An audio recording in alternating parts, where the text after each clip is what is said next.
ISLൽ വിജയവഴിയിൽ തിരിച്ചെത്താൻ കേരള ബ്ലാസ്റ്റേഴ്സ് സ്വന്തം തട്ടകത്തിലിറങ്ങുന്നു. കൊച്ചിയിൽ സ്വന്തം കാണികൾക്ക് മുന്നിൽ ഇറങ്ങുന്ന ബ്ലാസ്റ്റേഴ്സിന് പഞ്ചാബ് FC-യാണ് എതിരാളികൾ.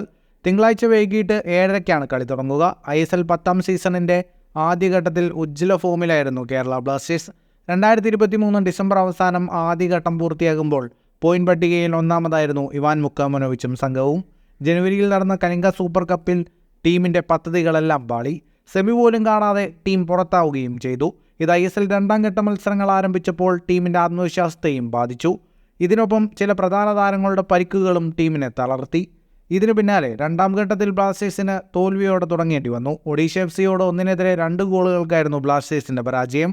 സ്വന്തം കാണികൾക്ക് മുന്നിൽ മികച്ചൊരു വിജയം നേടുന്നതോടെ ബ്ലാസ്റ്റേഴ്സ് പഴയ ഫോമിലേക്ക് വരുമെന്ന പ്രതീക്ഷയിലാണ് ആരാധകർ. പഞ്ചാബ് FC-ക്കെതിരെ നടക്കാനിരിക്കുന്ന ടീമിൻ്റെ അടുത്ത മത്സരത്തിൽ തകർപ്പൻ വിജയം ഉണ്ടാവുമെന്നാണ് ആരാധകർ കരുതുന്നത്.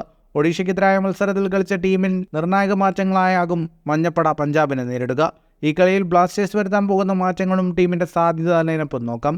മലയാളി താരം സച്ചിൻ സുരേഷ് തന്നെയാകും പഞ്ചാബ് FC-ക്കെതിരായും കേരള ബ്ലാസ്റ്റേഴ്സിൻ്റെ ഗോൾ വല കാക്കുക. പ്രതിരോധ നിരയിൽ മാറ്റമുണ്ടാകില്ല. കഴിഞ്ഞ മത്സരത്തിൽ കളിച്ച താരങ്ങൾ തന്നെയാകും പഞ്ചാബിനെതിരെയും അണിനിരക്കുക. വലതുഭാഗത്തായി പ്രീതം കോട്ടാലും ഇടതുഭാഗത്തായി നവാസ് സിംഗും എത്തുമ്പോൾ സെൻട്രൽ ഡിഫൻസിൽ അണിനിരക്കുക ക്രൊയേഷ്യൻ താരം മാർക്കോ ലെസ്കോവിച്ചും മോണ്ടിനെഗ്രോ താരം മിലോസ് സിച്ചുമാകും. മലയാളി താരങ്ങളായ മുഹമ്മദ് അസർ, മുഹമ്മദ് ഐമൻ, ഡാനിഷ് ഫറൂഖ് എന്നിവർ മധ്യനിരയിലുണ്ടാകും. കഴിഞ്ഞ കളിയിൽ സ്റ്റാർട്ടിംഗ് ഇലവനിലുണ്ടായിരുന്ന ജാപ്പനീസ് താരം ഡൈസോക്കെ സക്കായി പുറത്തായേക്കും. പകരം ടീമിൻ്റെ പുതിയ സൈനിങ്ങായ ലിത്വാനിയൻ താരം ഫെഡോർ സെർണിച്ചാവും സ്റ്റാർട്ടിംഗ് ഇലവനിൽ. മുന്നേറ്റത്തിലും മാറ്റത്തിന് സാധ്യതയുണ്ട്.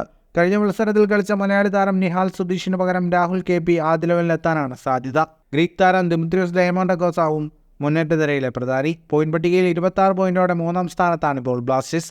ഒഡീഷ FC 31 പോയിന്റോടെ 1ാം സ്ഥാനത്തും FC ഗോവ 28 പോയിന്റുമായി 2ാം സ്ഥാനത്തും നിൽക്കുന്നു. കൂടുതൽ ഫുട്ബോൾ വാർത്തകൾക്കായി ഈ ചാനൽ ഇപ്പോൾ തന്നെ സബ്സ്ക്രൈബ് ചെയ്യൂ.